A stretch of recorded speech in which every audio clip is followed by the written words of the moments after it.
जम्मू कश्मीर के सांबा जिले में शहीदों की याद में 108 कुंडीय अति महाविष्णु यज्ञ का आयोजन किया जा रहा है। इस हवन यज्ञ में देश के कोने कोने से शहीदों के परिजन आए हुए हैं। हमारे साथ कुछ शहीदों के परिजन, इनसे बातचीत करते हैं। मैडम, ये जो अति महाविष्णु यज्ञ का आयोजन किया गया है शहीदों की याद में, क्या किस तरह से आप देखती हैं, क्या कहना चाहती हैं?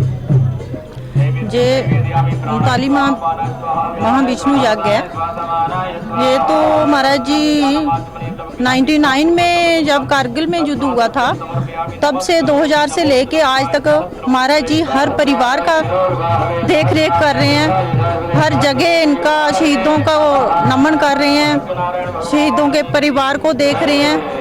और मैं तो ज़्यादा शुक्रिया अदा महाराज जी का ही करूँगी, क्योंकि इन्होंने हमें मुश्किल घड़ी से आज यहाँ तक पहुँचाया है। हमारे बच्चे बिल्कुल छोटे छोटे थे, अगर हम अभी जी रहे हैं तो महाराज जी की वजह से ही जी रहे हैं। आपके कौन शहीद हुए हैं? मेरे हस्बैंड। तो कहाँ पे शहीद हुए? कारगिल में 99 में जी। आपने अपनों को खोया है, पहले तो ये बताएं कि आपके कौन शहीद हुए हैं? मेरे पति। ये जो दो सवाल हैं मेरे, आज 108 कुंडीय अति महाविष्णु यज्ञ हो रहा है शहीदों की याद में, उनको नमन करने के लिए। और दूसरा सवाल है कि आपने कांग्रेस नेता दिग्विजय सिंह के बयान को सुना होगा। जब आप बयान वो सुनती हैं तो कैसा लगता है, और ये जो हवन यज्ञ हो रहा है इसको लेकर क्या कहेंगी? पहले तो राम राम, मैं महाराज जी को प्रणाम करती हूँ कि महाराज जी ने एक हमें जीवन का एक नया रास्ता दिखाया। 99 में मेरे पति कारगिल में शहीद हुए थे। उसके बाद 2003 में महाराज जी ने जम्मू तवी में यज्ञ किया था, 2006 में अखनूर में किया था। मैं सम क्षेत्र की रहने वाली हूँ। तो उस टाइम जब हमारे साथ ये हादसा हुआ था, जैसे हमारी छोटी बहन ने कहा, इनकी 5 साल हुआ था शादी को। हमारी बहन है जो पुलिस में डीएसपी थे, इनका भी 6-7 साल हुआ था, 8 साल हुआ था शादी को। तो वो दौर था हमारे लिए, क्योंकि एक तो हमें इतना एज कम थी, दूसरा समाज आपको पता ही है कि एक विधवा औरत को कैसे देखता है। 2013 में जब महाराज जी ने 2003 में महाराज जी ने जब यज्ञ किया था, हम लोग सब अपने अपने दुखों में अपने अपने अंदर ऐसे बैठे हुए थे कि जैसे हमें ऐसा लगता था कि हमारा जो जीवन है ये सब कुछ खत्म हो गया है, कि हमारे साथ ही ऐसा हुआ है। 2013 में जब महाराज जी ने ऐसा यज्ञ का किया था और पूरे शहीदों को इकट्ठा किया, जब पूरे शहीदों को इकट्ठा किया तो हम लोगों को एक दूसरे को देख के हमें हिम्मत मिली। हमें ऐसा लगा हमारे साथ ऐसा हुआ, इसका पति भी चला गया, इसका पति भी चला गया, इन्होंने भी देखने को मिली। जब एक दूसरे का साथ मिला, महाराज ने पूरा जम्मू कश्मीर ले लद्दाख और तो और बाहर की जो दिल्ली में है अपने काफ़ी जो स्टेट में सब लोगों को शहीदों को इकट्ठा किया। उसकी वजह से हमें एक जीवन में ऐसा लगा नहीं हमने आगे बढ़ना है। तो उसके बाद फिर महाराज जी ने कारगिल में द्रास में एक यज्ञ किया। देखो महाराज जी कुछ भी कर सकते हैं, वो साक्षात भगवान विष्णु जी हैं, ये तो आपने भी देख ही लिया है। तो महाराज जी ने जो चीज़ें हमें दिखानी थी हम नहीं देख पाते शायद कारगिल, लेकिन महाराज जी ने कारगिल में द्रास में एक यज्ञ किया, वहाँ भी पूरे शहीदों को इकट्ठा करके लिया। उसके बाद जहाँ भी महाराज जी यज्ञ करते हैं वहाँ हमें शहीदों का 1 रुपया तक नहीं लगने देते। 5 कुंभ स्नान करवाए महाराज जी ने, पूरे शहीदों को इकट्ठा किया। शहीदों को इकट्ठा करके जब हमें लेते थे तो हम जब एक दूसरे से मिलते थे तो अपना अपना जो दुख था, जो दर्द था, वो हमारा कम होता था। जी, तो ये आपने बताया। अब जो दूसरा सवाल था मेरा दिग्विजय सिंह वाला, उसको लेकर आप क्या सोचती हैं? देखिए, जब ये बयानबाजी होती है ना, हमें बहुत तकलीफ होती है।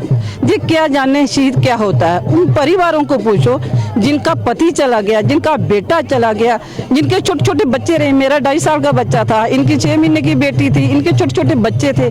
जिन बच्चों का बाप का साया चला जाए वो बच्चे क्या कहें, जिन पत्नी का पति चला जाए उनके लिए क्या है। ये तो अपने राजनीति ना वोटों की रोटियां सेक रहे हैं। लेकिन मैं इनको भी आपके माध्यम से कहना चाहती हूँ कि आप राजनीति करो, इंडियन आर्मी पे सवाल उठाना बंद कर दो। आपको ही पता था पाकिस्तान रोज गोलाबारी करता था, इसका मुंह बंद किसी ने करवाया। मैं किसी नेता का नाम नहीं लूँगी, लेकिन ये चीज़ जो हमें बहुत एक दुख पैदा करती है, जो इंडियन आर्मी काम कर रही है उनको अपना काम करने दो। वो अपना ये मुंह बंद रखना चाहिए इन लोगों ने। तो मैडम आपसे जानना चाहेंगे आपने किसको खोया है? मेरे हस्बैंड 2001 में अमरनाथ यात्रा में डीएसपी स्पेशल ड्यूटी गए थे और वहाँ पे रात को मिलिटेंट अटैक हुआ था, उसमें वो शहीद हुए थे। आज पूरा देश जो है आपके साथ खड़ा है, 108 कुंडी अति महाविष्णु यज्ञ हो रहा है, शहीदों को याद किया जा रहा है, क्या कहेंगे इस पर? ये पहला महाविष्णु यज्ञ नहीं है जो महाराज जी ने कराया, ये 39वां महाविष्णु यज्ञ है। हम महाराज जी से 2003 से जुड़े हुए हैं, महाराज जी से 2003 में जुड़े थे और तब से हम शहीदों की याद में महाराज जी जहाँ भी यज्ञ करवाते हैं हमें आमंत्रित करते हैं और हम उसमें पार्टिसिपेट करते हैं। उसका सारा श्रेय जो है वो महाराज जी को जाता है। और सबसे बड़ी बात ये है कि परिवार